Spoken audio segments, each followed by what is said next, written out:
to the Thought Brothers. I'm Mr. Producer Gary Johnson. We have the brothers here. They're all in place. And we're going to start off with the banker. I understand that just came in my ear. You got breaking news. Come And on, you know man. what? You got What's up? 10 minutes. You got 10 minutes. The clock starts now. Oh, Look man. in there. Go. I can make that happen. Look, guys, what's up, Gary? What's up, CJ? What's up, Mr. Spivey? Look, What's going, again, Carlos?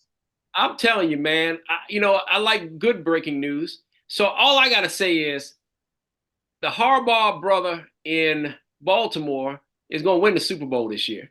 Okay, but that's not the breaking news. The breaking news is his brother has just been hired by the San Diego Chargers. I'm sorry, the Los Angeles Chargers as the new head coach. Oh. Says Jim Harbaugh, who returned Michigan to glory with the program's first national title since 1997, is becoming coach of the NFL's Chargers with a 5-year deal. Sources told ESPN 47 minutes ago. All right, guys. So looks like who has it better than us? Nobody. Well, I guess the Los Angeles Chargers got it better because he's getting a new contract down in Los Angeles. So you know what? I think that I take my hat off to him. He went to Michigan. He played for Michigan. He went back to school. He got it back to football glory. He rolled in and he's rolling out, because he rolled in off of a Super Bowl appearance against his brother, right? About 10, 12 years ago. So he rolled out of the NFL. Now he's probably coming back thinking it's not about money. It's not about who can have it better because I'm sure they were treating him like a king in Michigan. It sounds like it's about legacy and personal pride. Can he be one of a few men like Jimmy Johnson who have won a college national and Barry Switzer who won a college national championship and then also won the Super Bowl? We got to think about that, man. What are you guys' thoughts on that, man? Let me throw it to you guys for a couple some input on Coach Jim Harbaugh going to the Chargers. What's up? Nobody? Yeah, I mean, I think it's a good fit. I think it's a good fit. Like I said, it's really about trying to get them to figure out how to, I guess, rehabilitate Justin Herbert from kind of being his reputation of starting to be kind of like a choke artist and a little overrated. So, but he's still got incredible amounts of talent.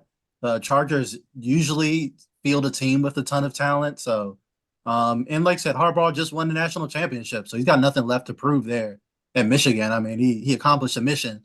So it's a good time for him to go back to the pros. So he got a nice contract and gets to live in, like I say, a nice LA, nice situation.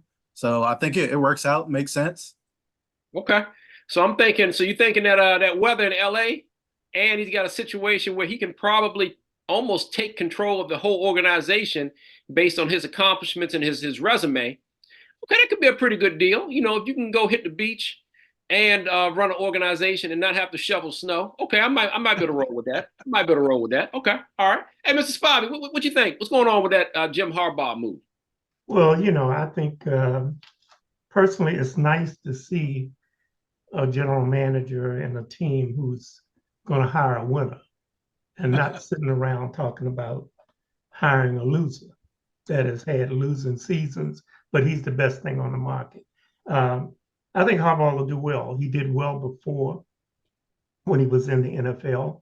I think he and his brother are the only two that have ever played against each other as coaches in a Super Bowl.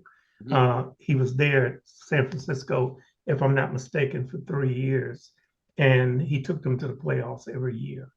I don't know if he's going to be able to turn this team around the first year he's there because it's just a complete different animal when you're dealing with college players and dealing with professional players. They operate different, and then most of the time it's kind of hard to discipline them when you got players that's making 10 times your salary and you're trying to control them. It's a little different when you're dealing with college players, but that is even now getting to be a task with the NIL and players getting $10 million and that type of thing, even in college. But like I said, I think it's a good hire. I'm glad to see them hire Harbaugh because if I'm not mistaken, I think the pundits kept trying to throw Bill Belichick at the Chargers, and now they're throwing him at Atlanta, trying to see if they can get him a job at Atlanta. So I wish Harbaugh the best, and I think he may take them to the playoffs, even though I don't think he's going to win a Super Bowl the first year. Because, like I said, there is a difference between pro and college. I agree with that. Well, check this out. How about this connection, right? You know that when the Raiders beat the Chargers 63-21, it was a primetime game. Was that a Thursday night game, I think? Possibly. It was a primetime game. You know, the Chargers fired their general manager after the game. Now, I don't know of a time that a general manager has actually suited up and actually played in a primetime football game. But I'm trying to figure out why he was the scapegoat. I guess the other games they won during the season weren't good enough. Just that 63-21 loss, you don't fire did they fire the coach? I don't even know what's going on. But I guess they fired the coach at some point. But anyway, because Harbaugh's taking the job. But I'm just saying, what's up with the general manager getting fired after the 63-20? He don't play. He gets the players. That sounds like some bad coaching that night. But anyway, that general manager, Raiders named ex-Chargers executive, who's general manager, Tom Telesco, is the new general manager of the Raiders. Okay, so that tells me something. One, they're in the same division. Okay, he's going to be out for blood trying to get back at the Chargers for letting him go as a scapegoat for that 63-21 loss. Now, the good news is, after 20 years of the Rooney Rule, I think we're up to 4 black head coaches from 3. We got my man Antonio Pierce, who used to play for the Washington Redskins. He is the head coach. They're keeping him with the Raiders, man. And I tell you what, we saw some improvement out of that Raiders team once he took over. So, including that 63-21 victory. What are you guys' thoughts on the 4th black head coach in NFL right now? What's happening with that? He Well, changed the Carlos, I think it was a no-brainer, and you didn't have I don't think he had a whole lot of wiggle room. I mean, I know they play all kinds of games to get around. I mean, they do the Rooney Rule because it's required. But I know they play all kinds of games to get around hiring African-American coaches. But it was kind of his hands were tied. This guy came in, he took over for Josh Daniels that had put the team in the toilet. And he brought him back, and it became a contender. Yeah. So, his hands were kind of tied. He couldn't get around it. Yeah, well, you know what? Also, I did hear that the players, the locker room, spoke up and said there were guys saying they would run through a wall for Coach Pierce. So It's like, wow. If your team, so how many times have an owner actually listened to the players in the locker room, listen to the people on the team as opposed to just making his own decision? Let's see if the younger Davis can build a legacy of his own in Las Vegas with now Antonio Pierce. I think that's the question to ask, because they in Vegas, people gonna want to go to Vegas to play, and you're playing for a legendary franchise. They can have fun on Sunday and have fun the other 6 days of the week too. So let's see how this plays out. But I'm looking forward to looking at the Raiders. Hey, before I switch over and to you guys, that's my basic sports take. But besides, I'm still going with Detroit versus Baltimore in the Super Bowl. Detroit did win. I told you that. Right? Okay, we still going with that, baby. We still going with that. But look, since I only got about 90 seconds before we cut over for you guys to jump in, I wanted to throw something out there from a community standpoint. What's happening in the world? I know you guys, we usually talk about politics towards the end of the show, but I'm thinking about really just looking at a lot of things that I'm seeing every day. And every day I'm hearing about people who are getting scammed on the phone, people who are getting scammed by emails, people who are getting scammed when they knock on the door, people are getting hit in the head for their car at the gas station. Crime is just sort of really rampant. Like, I think I've gotten 3 texts or 3 emails today telling me that I've won an astronomical amount of money, and I need to click on the email or the text or whatever the case may be. So I think it's sort of crazy the way it's going down. And, one thing about my great football coach, Ralph Payton from Fairmont Heights High School, he said, always look at the root cause. And the root cause, I hate to say it, guys, it looks like it's addiction in this country. Whether it's fentanyl or whatever the case may be, we're starting to see some crazy things happen based on the fact that people are just doing almost anything to get what they want. So maybe it's a thought that we're all going to take a look at and discuss a little bit later. But man, it's a little bit alarming. Over to you guys. Mr. Spivey. Mr. Spivey, what do you got? Well, Carlos, I'm gonna keep it kind of on sports. You know, you talked about the Raiders and hiring Antonio Pierce, and I was telling you that he really didn't have a choice. One of the most vocal guys on that team is one of the defensive players. His name is Cosby. I don't know if you recall, he has all the tattoos. He's fierce. He was the one that basically told the owner that this is who they wanted as the head coach, and the players got behind him. On that same vein, I'd like to get your all's thoughts on this recent episode that just happened. I think it was yesterday or a couple of days ago, where Adrian Griffin, rookie coach of the Milwaukee Bucks, went 30-13. They're like in second place, and he got fired because the players, Damian Lillard and what's the other guy's name? The Giannis. Giannis. They didn't particularly like the way that he coached him, so he was removed. Rookie coach, won 30 games, 13 losses, and in second place, and they removed him. So it goes back to something I said last week. Players are basically dictating what goes on with the teams, and the owners and the general managers are kind of forced to listen to them. This really surprised me because I thought this guy was doing well. I'd like to get y'all's opinion on what you think about something like that, because it's going to come again. Yeah, I definitely think it's interesting because, like I said, the record is good, but and like you said, it's a case study of how star players have so much leverage in the NBA. Like, this isn't football where your superstar is replaceable. Like, there's only a handful of NBA superstars, and they can change the economy of your city. They can change, just the whole dynamic of a whole environment of a culture. So they'll do whatever it takes to keep a Giannis or a Damian Lillard on top of the fact that if they felt like they couldn't win, they spent so much of their assets to get Damian Lillard.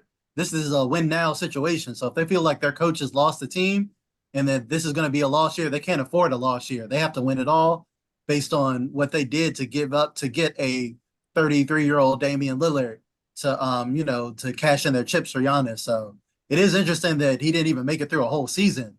But again, I kind of see the other side of it as well. And it had to be some heavy dysfunction with the players, like you said, and the star players, for them to want the coach to be ousted despite them still having a good record. Hey, I'll give you a quick take. How about this one? Anybody heard of Paul Westhead? And I was going to Johnson? say it. I was going to say the same thing. Oh, as Gary. Magic. Gary, go ahead and give us the breakdown. Give us No. a break. Come on, man. Let me give Magic got him fired. Exactly. Mm-hmm. So this has been going on for a while, guys. It ain't something that's new. And don't tell me LeBron ain't got control on who's the coach on whatever team he plays on this week. Oh. Well, they supposedly a few weeks ago they were supposedly having some dysfunction in the locker room also, but apparently I guess that's been squalled. Getting back to the playoffs this week, Carlos, you are predicting Detroit and the Ravens. So you're saying that the Ravens, Lamar Jackson, are going to take care of Mahomes in Kansas City? Yes, I am. Okay. They ain't played a championship game in Baltimore since 1970 or 71. Man, they're going to win that game. If they don't win the game, you thought you saw insurrection at the U.S. Capitol in January 2021. You're going to see Baltimore. I don't know. They're going to be stealing crab cakes in the streets of Baltimore, man. If they don't win that game, they're going to win that game. Lamar Jackson going to be out there partying and eating crab cakes with them afterwards. Trust me. They're going to win. And Detroit going to go up to San Francisco and upset San Francisco. That's my prediction. That's all I'm saying. That's all I'm saying. And the Ravens will beat the Lions in the Super Bowl. But the Lions, it'll be a victory for them just to get to the Super Bowl because they ain't never been to one. That last time they won a championship was like the 1950s. So Elvis was king, and I don't know, a T-Bird was the #1 car in the country. I don't know. Motown hadn't been invented yet until 1958. That's right, they actually won championships in Detroit before Motown was founded. Let's see what happens. Okay, I'm gonna take a switch. You talked about the insurrection, so I'm gonna talk about Mr. Donald Trump and the extent that the megas will go to. It's very interesting. I don't know if you all been keeping up with it, but Fani Willis, who is the prosecutor down in Georgia, they are now asking that she be removed as the prosecutor. If you remember back earlier, I think we talked about it on one of the shows when the mega side of the Senate, Jim Jordan, was trying to compel Fani Willis to come to Washington to testify because they felt that they should be able to look into the indictments down in Georgia. And I think Fani Willis educated Jim Jordan. Even though he went to night school, he was apparently not up on the law because she did not have the answer to the Senate and that she wasn't coming to testify. So that did not work. So a short time after that, I don't know if you recall, but they went to the governor, Kemp, and was asking that Fani Willis be removed as the prosecutor in the case against Donald Trump. And Kemp refused to remove her because he said that she was qualified and he saw no reason to remove her. Well, the latest escapade, and I don't know if you've been keeping up with it, Fani Willis hired a guy by the name of Nathan Wade to be the special prosecutor. Apparently, they've been friends for years. But Nathan Wade and his wife, about 2 years ago, her name is Joycelyn Wade, they went through the process of a divorce. Joycelyn Wade had cheated on Nathan Wade with his best friend. So with the divorce, she wanted the documents sealed, and they have been sealed for the last 2 years. Well, on January the 8th, one of the people, Mike Roman, you may not be familiar with who he is, but he's one of the people in the Georgia case. He was basically the architect behind the fake electoral certificates that were delivered to Pence, that they wanted Pence to certify to give Donald Trump the election. On January the 8th, Joycelyn Wade requested that the sealed documents from her divorce from Nathan Wade be unsealed. She made that request on January the 8th at around 12:30 in the afternoon. That same day, about 4 hours later, Mike Roman's lawyer requested to the court that the divorce proceedings be entered and that Fani Willis and also Nathan Wade be removed from the case for a conflict of interest. I think they got Olivia Pope from Scandal to dig up dirt so they could get what they needed to get done. I mean, that's literally what it is, right? They got a fixer somewhere. They're going to find dirt. If you didn't return that library book in 3rd grade, they're going to get you. And whatever you did, they're going to get you. And they're going to, until it works to their advantage. So I think that, you know, the court system should, I mean, judge her on her merits of her performance, not on her history. Well, you know, my take on that is real simple.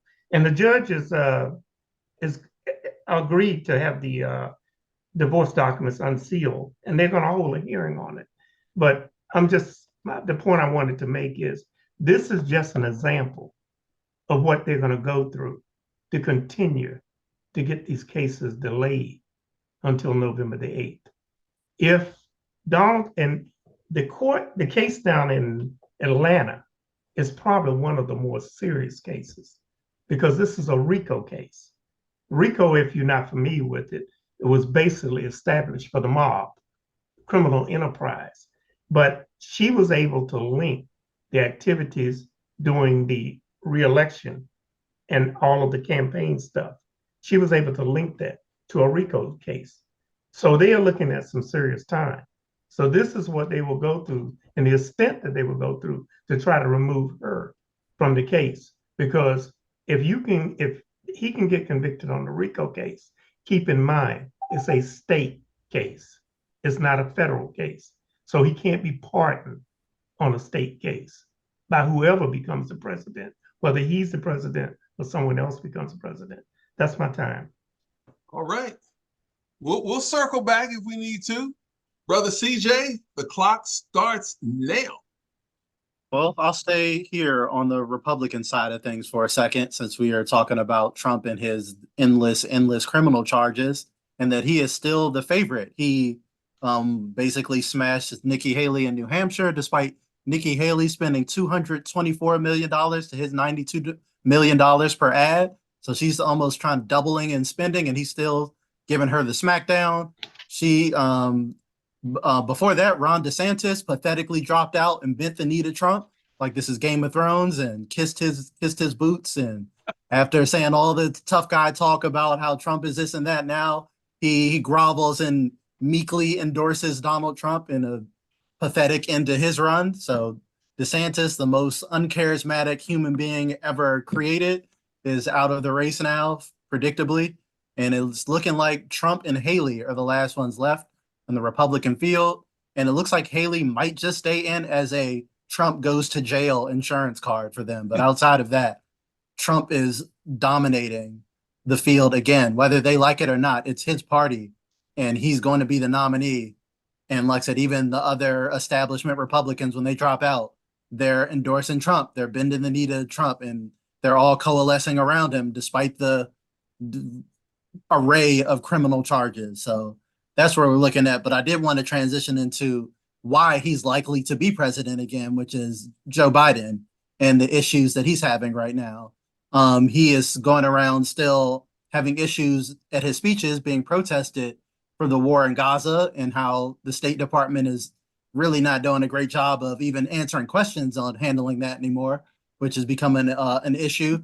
And there was a clip I really wanted to hone in on this week, and it was from a focus group of voters in Michigan. And it was I guess he was a Muslim guy, and they were asking him about Biden, and he was a loyal Democratic voter, voted for Biden, always votes for Democrats, and how he was explaining that even though he's not a one-issue voter, this was a deal breaker issue for him. And I really wanted to hone in and explain to certain people who haven't really been plugged into the war in Gaza, why that's such a deal breaker for people, even though they even recognize the clear and present danger that Trump represents.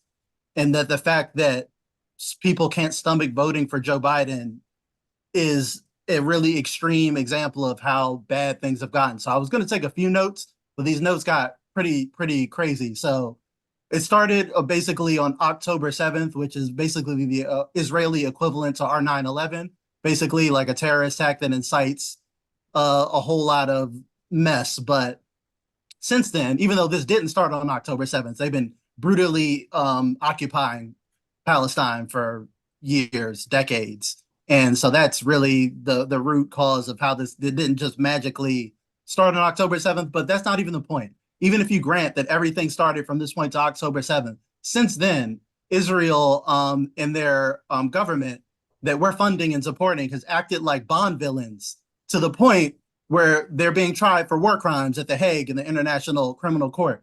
For Israel to be charged with that is ridiculous. That means they had to go so over the top with their war crimes that they had to be tried just for the international community to maintain its legitimacy. To, even though, you know, Israel and the US usually get away with whatever they want, the international community, the fact that they even had to bring the crimes to International Criminal Court is kind of an example of how bad it is. So the latest story is the Israelis army lost their biggest amount of soldiers in one day. It's like 24 soldiers died in an attack. But it turns out, when you investigate the story, from Israeli outlets, they were demolishing Palestinian homes and then a rocket set off their explosives and blew them up. And so it's things like that where the media frames it as like these brave Israeli soldiers randomly exploded, but like it was their own explosives. And that goes back to a lot of this media coverage that has come out or not come out of Israel, because Israel has killed over 100 journalists who have been trying to cover the war. And on top of that, they've, let's see, I'm just going to quickly go through some of this list that the State Department has confirmed these things. So not just hearsay and YouTube rumors, but Israel has demolished cemeteries, homes, schools, UN shelters. They've bombed refugee camps, mosques, hospitals, in every zone that they designated as an evacuation zone. So they'll tell people to flee to a safe zone, and then they'll bomb it. And so there's really no safe place in Gaza. So when they tell people to evacuate, and these people, oh, they could have just left their homes if they didn't want it to be bombed. They're leaving their homes to another area that's being bombed. So there is nowhere to go. You leave your home to be bombed, or stay in your home and be bombed is the option of what these overwhelmingly amount of civilian people being bombed are. So we have mostly a journalist. They've dropped more bombs on Gaza in the last month or two than we did in 6 years in Afghanistan, for the scale of how aggressive they've been bombing this largely civilian area. Then let's see, we'll move on to, like I said, we went from blowing up the universities, graveyards. They're causing mass starvation, which is the UN has confirmed, and every human rights group, because they won't allow food and aid to go into Gaza on top of all the bombing. They've killed an estimate of about 25,000 people in Gaza, mostly civilians, 7,000 children at least. Many are still trapped underneath the rubble. The Israeli government that we're funding has openly stated that they don't consider any civilians in Gaza to be innocent. They think they're all designated as Hamas. So when they have those numbers about how many Hamas militants they're killing, they're counting any military aged man, not just with no proof that they're Hamas. They just have to be an adult male, and they're designated as Hamas in the kill numbers. So now it's come out more recently, which has come out in the Israeli government, that they have been bombing their own hostages. They've been killing, obviously, since they're bombing so aggressively.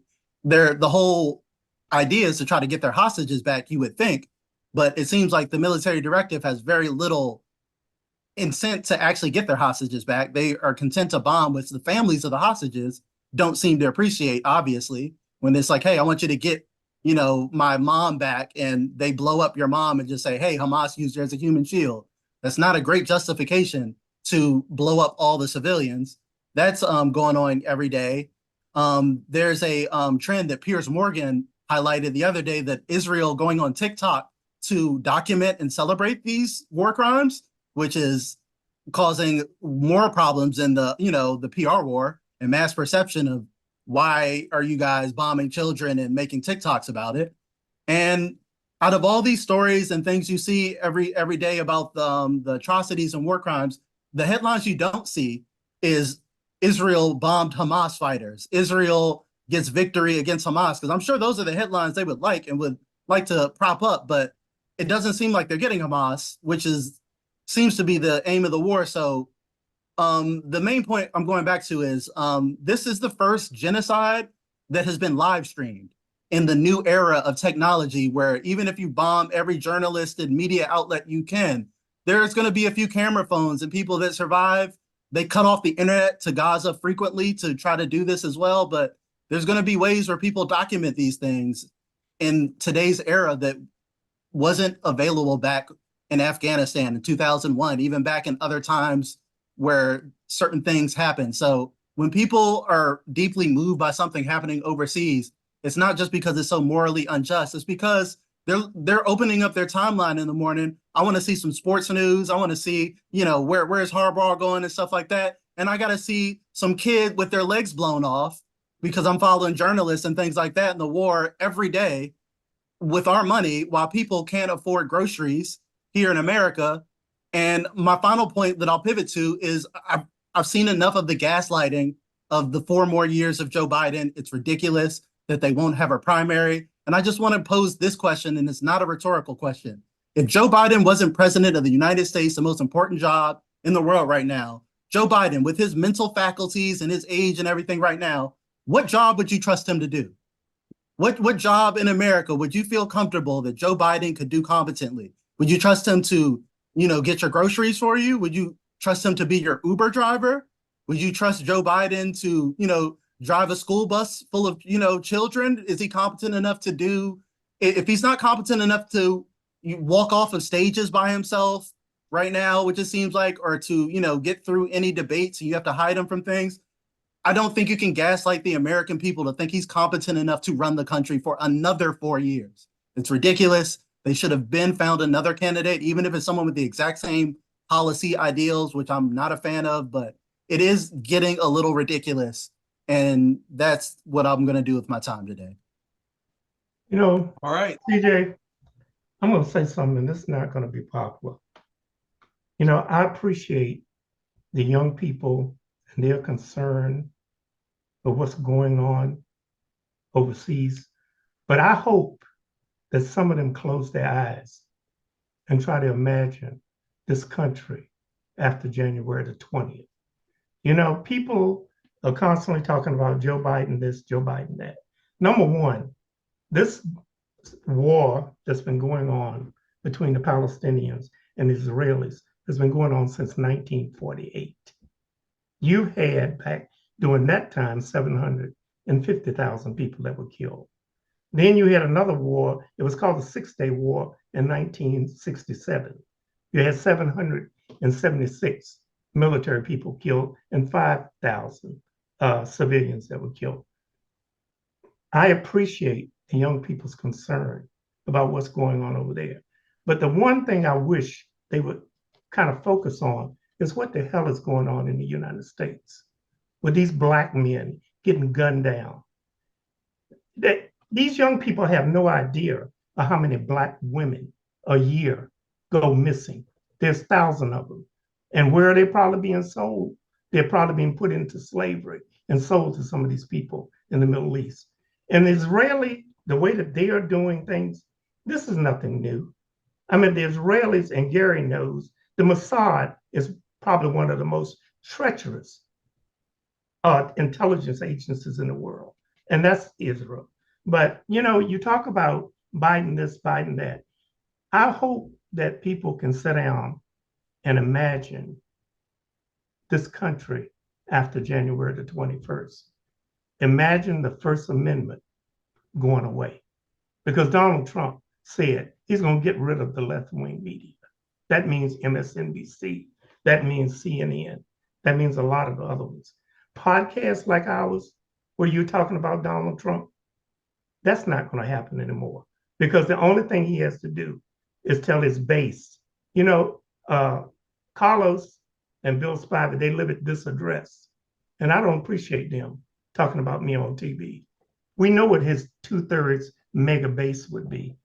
And also, last but not least, I wonder, the young people think about what this country is going to look like when your amendments and your Constitution changes. Because I was brought up and I was told that when a person shows you who they are, you better believe them. And Donald Trump has showed you who he is. He got Roe versus Wade overturned. People said that couldn't be done. He showed you that. When he was in office, he put over 200 judges on the bench. Only 5 of them were black. So he has the Congress, and as Carlos so eloquently said, he gets stuff done. He can get people to do what he wants. So when he decides, once he gets in there, I want to be president for life, I want to be king, when you have to go from Maryland to Virginia and you have to show your papers to get from one place to the other. Okay, Mr. Spivey.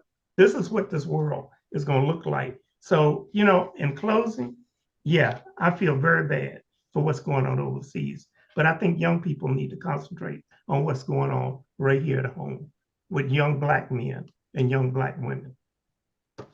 Well, you have your time, CJ. We're going to go to Carlos, and then we'll, for everybody's closeout. All Carlos, right, well, you're on the clock, brother. all right, appreciate it. Hey, you know, a lot of things we talk about, you know, we love to talk about sports, right? Because I think sports gives us a takeaway from the everyday world. We see so many crazy things happen.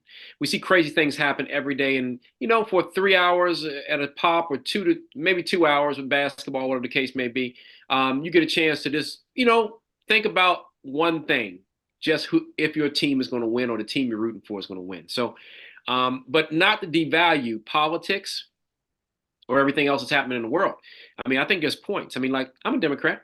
I'm gonna vote for Biden, but I understand CJ's point that it looks like he ain't gonna win.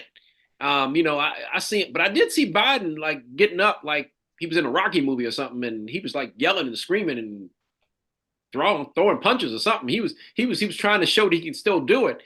And you know, I hope he still can. I hope he still can, okay? But the problem is Trump is the ultimate salesperson. He can sell, you know, anything to anyone. He can sell fish to a fisherman who's already a successful fisherman. So I think we have to really take that into consideration. And I think I think if we can make a difference, like if everybody comes together, we can make a difference, right?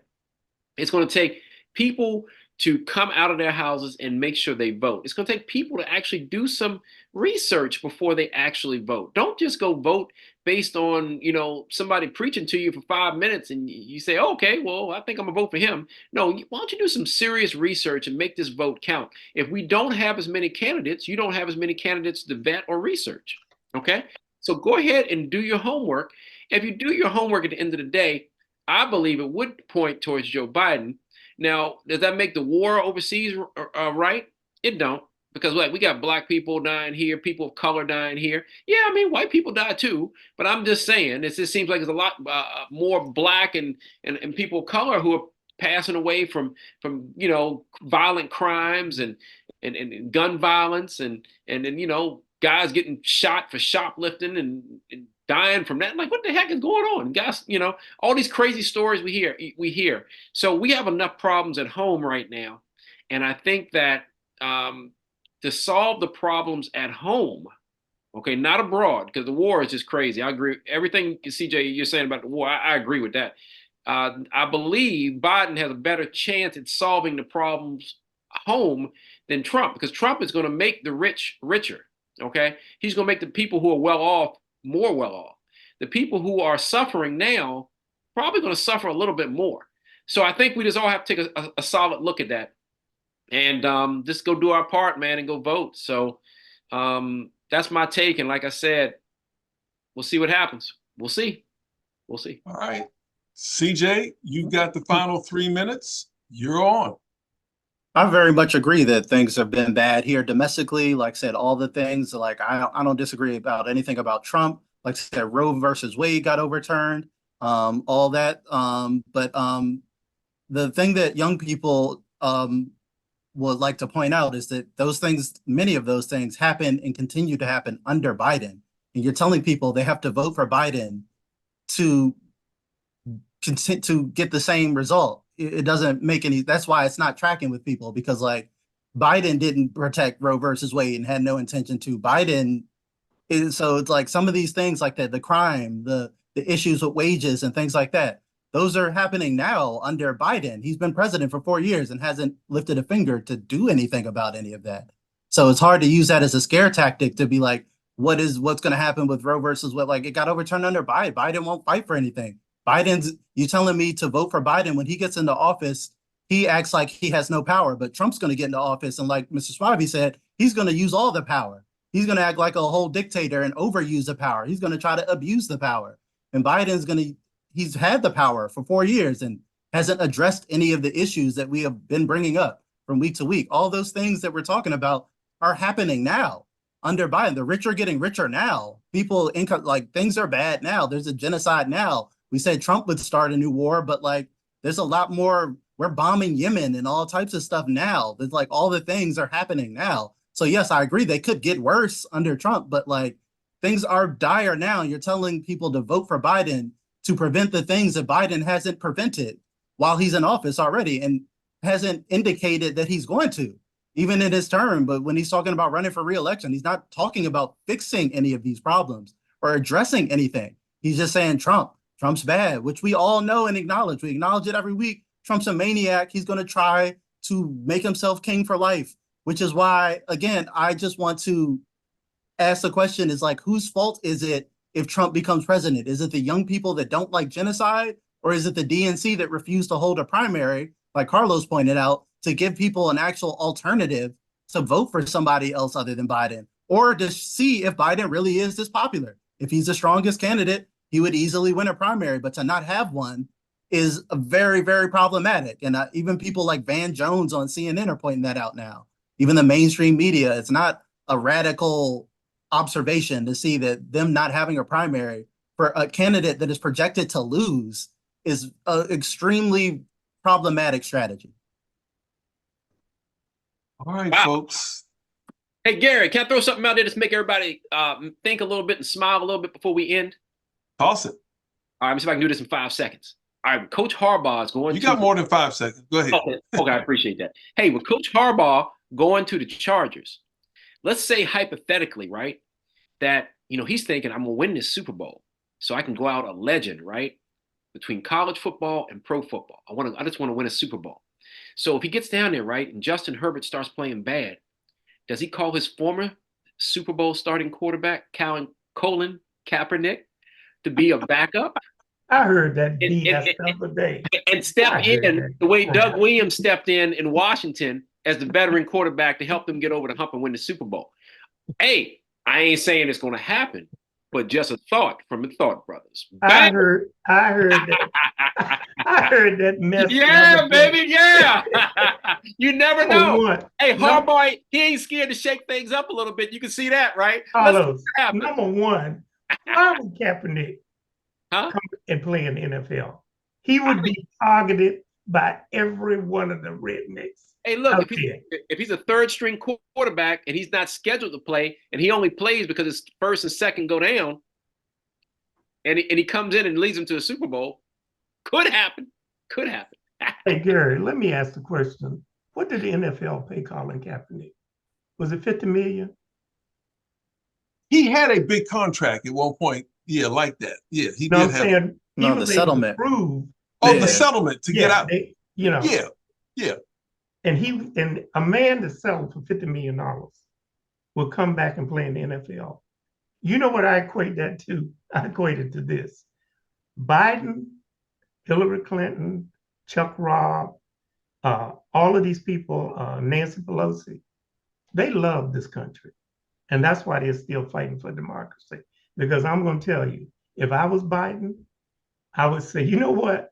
You all don't like what I'm doing. I'm going home, get my wife, go to the Sierra somewhere and go on a vacation, and you can have this country. And find somebody else to put in my place and beat Trump. But he won't do that because he likes this country. But I would tell it later, I'm out of here. And see what happens.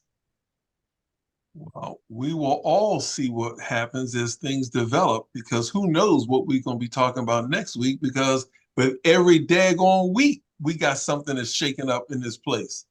CJ, you got a frown on your face. You got 30 seconds. No, I was just baffled by that last statement. You think Joe Biden's running because he loves the country so much that he wants to do this, or you don't think it has anything to do with his ego or anything like that? I think he loves the country, and I think that's the reason that you're seeing a lot of the older congressmen and senators leaving. That's why you're seeing people just leave, because they're tired of the fighting. But I think he loves the country, because otherwise, why would you want to put yourself through this BS? I mean, if he loved the country, wouldn't he want to step aside for somebody who had a better chance of beating Trump right now? That's what I said. I would step aside until you find somebody at this late date with 8 months left. Hey, look, I'm born in Washington, D.C., and even though I've grown up in the suburbs my whole life, and I can tell you one thing about Washington. Hey, man, sometimes once you know the money is there, it ain't about the money. It's about the ego. It's about the legacy. It's about your imprint on history, baby. And if you can't leave a big enough imprint on history, then you might have to stay around a little bit longer until you can actually do that. So well, I think you got an imprint coming. As Patrick Swayze said in Next of Kin, You ain't seen trouble yet, but it's coming. All right. Well, you know what? Hey, we've run out of time, but if anybody's watching this show and you got something to say, go to the Thought Brothers website and click and leave your comments. We are the Thought Brothers, and until next week, we are out of here. Have a good week, people.